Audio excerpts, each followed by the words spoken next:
Good morning and welcome to the morning sports briefing, coming to you at 8 a.m. every single morning and getting you up to speed with all the latest sports news here on New Zealand Sports Radio. Hi, I'm Paul and I will be your host today. On today's show we have the PFA says that pay cuts will hurt the NHS. USA are showing interest in Australian sports leagues, and the Auckland Tuatara sign their manager for next season. To kick us off, we will take you straight over to the football with Steve from the Deep South. Good morning, Paul, and good morning, everyone. Welcome back to another edition of Football News. Today, around the football world, the love is fading at Hearts in Scotland. We have a complete round of football in Belarus. Woohoo! Even better. And firstly, it is, though, as Paul mentioned, someone has forgotten about the PFA in England. Yes, in a normal world of sport, there is a range of groups trying to achieve a collective goal while always trying to look out for number one, of course, themselves. Now, while the EPL clubs have been having meeting after meeting and struggled to find pay solutions, the players have been quite happy with the cuts that they've been doing, and they seem to be doing the right thing at the time. Everyone seems to be going along quite nicely, albeit slowly. They were getting the job done over in England. But then everyone kind of forgot about the PFA, the Professional Footballers Association, as they're called, whose job it is to represent the players. And while one would think their job has been pretty well taken care of currently between the clubs and the players, without their assistance, some bizarre news has emerged overnight on the story. The PFA has been warning players over the last week to be aware of accepting this proposed 30% pay cut, but now they've come out with a striking statement that the players cutting their wages would harm the NHS, which is the National Health Service in the UK. The union says that the wage cuts would see £500 million less paid, and as a result, £200 million less tax to the government. Now, the PFA comments seem wildly desperate for attention here, and it seems to have halted the talks that the players and the clubs were having about this pay cut situation. And the question I have is, what exactly is their agenda here with this task that they've set about? While the iron was hot, they've struck again, and they've called out the league to increase its £20 million charity pledge as well. They've got the government involved, stating that they're concerned about the infighting between all these parties. And it just makes you wonder what the PFA were trying to achieve this. Is this the reaction they wanted to get? And I'm sure we're going to hear more from this in the coming days and probably weeks. Either way, it's not looking good for the players, and it seems completely out of their hands now, the decision over their own pay, which is just crazy.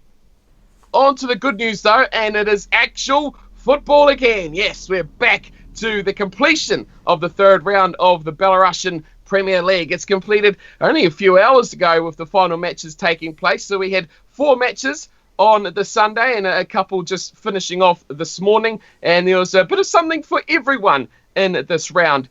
Saturday's action opened up with a 0-0 draw between the 6th and the 7th Shakhtar and Grodno team. The attendance there was 227. We'll get more on the attendance later on, so just keep track of these numbers. Game 2 of the day actually had some goals. Bate going up over Royal Brest 1-0, a 7th minute winner to a guy with one of the greatest names I've ever heard or seen in football, Stanislav Dragan.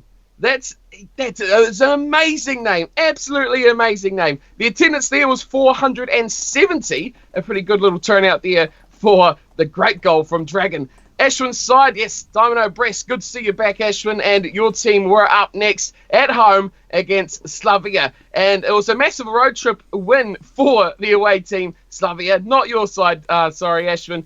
2-1 up, they got in front of 546 people.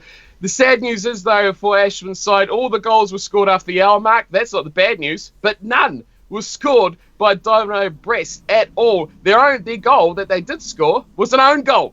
So that just doesn't look good for the rest of their season at all. The final game of Sunday saw energetic thump Minsk. So that was the team that was top of the table. They've been thumped 2-0 in front of 250 home fans, and they have gone straight to the top themselves. Yes, they are the number one team now. Just finished this morning a few hours ago was the final round. There's another couple of games. Smolovici and Verdobisk were in action, and they cracked just the 100 members in the crowd. It was a 25th minute goal that saw Verdobisk grab the away win. And then lastly, poolside. Sluts were in action. They hit the road against Isloch, and it was a goal bonanza, 5 in total, and another away win. A 74th minute penalty winner to Gaffer, getting the job done in front of 210 fans. Now at the top of the table, energetic there, it's poolside who grabbed the away win. Sluts, who sits second, and Minx, who were first, have dropped down to third. Although it was great to see football still being played, the effects of the ongoing pandemic is having quite a bit of effect on the attendance, as you can probably tell through those numbers. Last season, the league averaged about 2,400 fans per match. In turn, this season so far, it's well down to just a shade over 1,000, so clearly a lot over half. And a lot of people there obviously not keen taking the risk going outdoors. Finally, in Scotland, Aberdeen have joined the list of sides making their own rules with pay cuts. Staff, management and players all taking between 10 and 30% cut to their wages, freeing up over £1 million for the club. But all things are not so rosy for Hearts, who are down in the relegation zone and are looking at legal options if they are relegated because of the shortened season. That is it from football today. Have a good day, everyone, and we'll see you again tomorrow. Thank you very much, Stephen, for your update, especially about Burton League, and fantastic to hear that Schluts got the victory just a short while ago. Handing you now over to Ashwin with our cricket update. Good morning, everybody, and I think that Schluts win sounds like it's a bit jammy anyway. So, going on to our cricket news of the day, moving on from the soccer. Bangladesh Cricket Board have said that COVID-19 and postponed tours of Pakistan and Ireland won't affect their revenue earning. It seems information coming out of BCB, internationals aren't their major form of revenue. The most they get from most of their revenue comes from tournaments such as the BPL, which is the Bangladesh Premier League, and other Asia-based T20 events. Mickey Arthur, coach of Sri Lanka, in an interview has informed us that he has been distributing individual fitness plans to the players so that they are ready for the resumption of play when that finally does resume, whenever that may be. Arthur said he's sending out the work programs based on the strength and weakness of each player and to match their requirements. England's centrally contracted players have donated £500,000 to the ECB and other causes, which equates to approximately 20% pay cut over the next 4 months. And to match that, the centrally contracted women's players have also agreed to take a pay cut over the next 3 months, which will be in line with the coaches and support staff for the women's team. Meanwhile, back in New Zealand, Sophie Devine, who's currently based in Perth, has said that she was taking her lockdown very seriously due to her autoimmune compromised situation with type 1 diabetes, which was diagnosed when she was 15. She was doing various things to stay mentally and physically fit, as well as ensuring to keep her diabetes under control. While staying in lockdown, obviously the Prime Minister of New Zealand won't be calling her an idiot, and unlike her Minister of Health. And in Australia, Steve O'Keefe's career has come to an end after missing out on a contract for New South Wales. Steve O'Keefe played 9 tests for Australia, taking 35 wickets, including 12 wickets in a match-winning performance against India in Pune. So Steve there, I'll get it out eventually. Successful career, really. Had a lot in domestic cricket, as well as a few one-dayers and T20s as well. And finally, the organisers of the T20 World Cup, which will be held in Australia, reliant on COVID-19 developments, are not concerned with the clash of timing with the AFL and NRL competitions.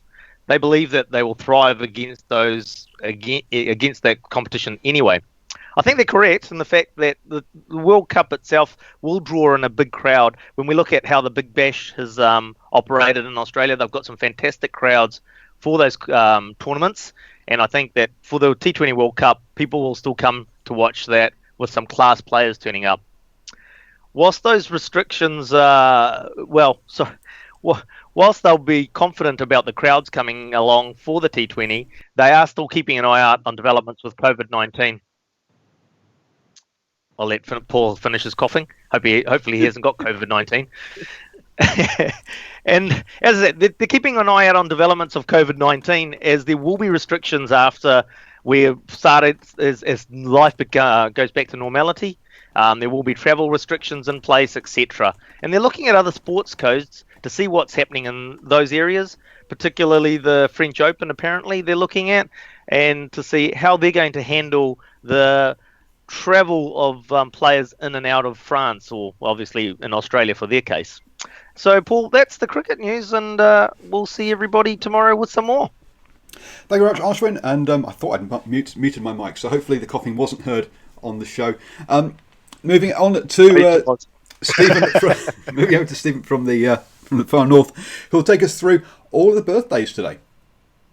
Thank you, Paul, and good morning, everybody. This morning, a dual Rugby World Cup winner still plying his trade in France, an All Black hardman that played the game to the letter of the low, and finally, an All Black known more for his contribution off the field than on it. And that's pretty much where we're going to start this morning. Richie Allen Guy is a former New Zealand All Black rugby player and rugby administrator. Guy played 91 first-class matches for his beloved North Auckland at prop between 1964 and 1966 and 1974, and made 4 appearances for the All Blacks in 71 and 72. Guy also forged out a very distinguished career serving as the chairman of both the Northern Rugby Union and the New Zealand Rugby Football Union. His chairmanship was especially significant when rugby went professional in 1996. In 2002, Guy was made the first life member for exceptional service to the New Zealand Rugby Union. In 2012, on the Queen's birthday and Diamond Jubilee Honours list for services to rugby, Guy was appointed an officer of the New Zealand Order of Merit. Born in Lower Hutt on this day, 1941, Richie Guy is 79 years old today, and I've got to say his playing weight was 93 kgs as a prop. Now, one prop who wasn't 93 kgs was Richard Wiley Lowe, who's now a retired All Black who played predominantly at a tight head prop throughout his career. He forged a reputation as an extremely strong destructive scrummager. Also, Lowe's career spanned over 17 seasons. Lowe also included 2 Super Rugby stints at the Crusaders and Chiefs in 96 and 97, respectively. He has also been a sports broadcaster on a Radio Live B Sport and a commentator for Sky. Lowe made 49 appearances for the All Blacks between 1987 and 1995. Born in Christchurch, New Zealand on this day, 1960, Richard Wiley Lowe, 60 years old. And finally, an absolute legend here, Jerome Kynal is a former All Black rugby player. He still currently plies his trade in Toulouse and the French top 14. The distinguished All Black, who was the New Zealand Rugby Player of the Year in 2011, signed off his career in the All Blacks jersey with 83 appearances between 2004 and 2017, winning 2 Rugby World Cup winning medals along the way. He also chalked up 137 starts in a Blues jersey, 57 for Auckland, 18 for Toyota Verblitz, and currently he's sitting on 25 appearances for Toulouse. Born in Whakaalu, American Samoa on this day, 1983, Jerome Kynal, 37 years old today. Happy birthday to all of them. Hope they have a nice day in the lockdown. Moving on now to rugby news. Australia, the Australian Rugby Union and the Players Association had discussions yesterday, and they were supposed to be cordial and also productive. They're going to continue their discussions going on this week. It is good to see that we've had a reduction in the number of articles in the press and now just talks taking place behind closed doors rather than in the media. The tone of the media has calmed down over the last day or so, but still Fox outlets are sort of pursuing their agenda against Raelene Castle. Over here in New Zealand, news came out. Also news from Australia was that the payout for Israel Folau was 3 million and not the 8 million that had been previously reported. So 5 million down on what had been suggested in the press previously, which shows that yes, that the talks or the reduction the ARU managed to get in that case when they settled out of court. Finally, this side of the ditch in New Zealand, provincial unions have been guaranteed their payments for April, and it looks like they were guaranteed their payments for the rest of the year, but there is apparently uncertainty about that after April. So it's going to be interesting to see how New Zealand Rugby manages to trade its way out of this situation and whether they can keep funding the grassroots as fully as they can. It's a quiet day in the rugby news, and so I'll hand you over now to Stephen from the far north again as he takes us through the league news. Thank you very much, Paul. Now, in tough times, there are all investments out there who basically decide to step up and take an opportunity. In this case, the head of a major American investment bank has cashed up clients ready to buy Australian franchises and even entire sporting leagues that may not otherwise survive the COVID-19 shutdown. Andrew Klein is the founder and managing director of Park Lane, a firm that specialises in helping high net worth individuals become owners of sporting franchises. The former St. Louis Rams NFL draftee has facilitated deals for his clients to buy and sell teams across all the major American sporting leagues, including the National Basket Association, National Football League, Major League Baseball, and National Hockey League. We have clients who are very interested in Australia, not just purchasing a team, but the entire league, as previously said. It's a great market that we believe in. We feel like there will be just not heavy Australian investment, but also a whole lot of American investment as well. Pretty crazy when you think about it. And finally, he just mentioned, as a firm, we're focused on picking different opportunities up. I can't say too much, but we always keep a close eye on Australia. We are looking at Australian assets before the COVID hit, and we are interested. Now that there has been some steam taken out of the market, we are even more interested. So it'll be interesting to see how that one unfolds. Now, another story, just back on the back of Super League news we broke yesterday morning pertaining to Toronto Wolfpack coach Brian McDermott's comments on a possible format change. Fox NRL commentator Andrew Voss in the NRL tweeted out this on Sunday evening. I'm convinced when the NRL returns, we must have four-quarter football. It could even be that we have seen our last games with 40-minute halves. It is one of the only ways to add TV broadcasting revenue streams and maintain levels of rights deals. So I guess, guys, where there's smoke, there's fire. And speaking of stoking the fire, our final story, it's just never ending. Fox Sport host and journalist Paul Kent has come off the long run, pointing the finger directly at the NRL for sending out mixed messages over CEO's Todd Greenberg's potential pay cut and players cut. Unfortunately, confidential information was leaked by someone in and around Greenberg's circle, leading to potential pay cut disparity between players and top brass, which led to that speculation and accusation from NRL player Joey Leilua. However, Kent still believes Greenberg is still the man to pull the NR through these tough times. Talk about chucking some more petrol on the fire that almost died. Thank you, Paul Kent. That's our updated league news for the morning. I'll see you tomorrow. Thank you very much, Stephen. And moving on to the general sports.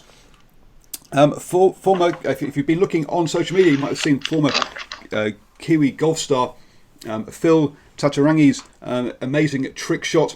What he's done is he's opened the front doors of a car and taken a shot and played a golf ball through the car. There is a man who's got some backbone and missed all of the other windows. In triathlon, 4 women's international stars were taking part in the inaugural Ironman VR Pro Challenge race shown on Facebook.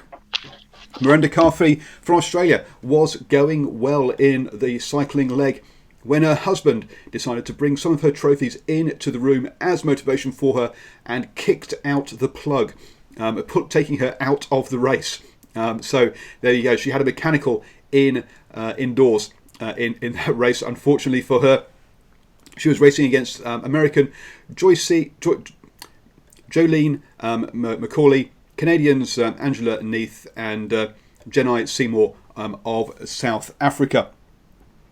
In news back here in New Zealand, the Auckland Tuatara have re-signed Steve Mintz as their head coach for next season. He has been the head coach of the opening 2 seasons, and last year led the team to the top of the North East Division.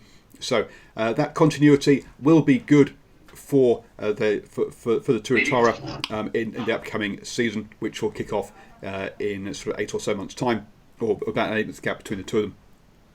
News from Formula One: Zach Brown, the McLaren boss, says they need big changes to survive. They've already agreed a salary cap of 150 or a pay spend of 150 million per team.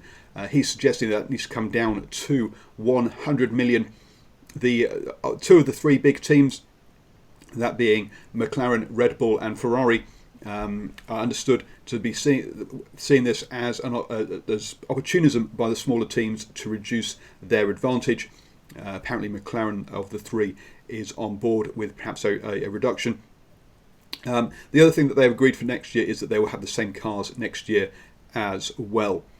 He's suggesting that at least 2 teams are in danger of dropping out of Formula One, and he points out that it takes a long time to set up a Formula One team to replace them, and so that would be very difficult to replace them in the short to medium term.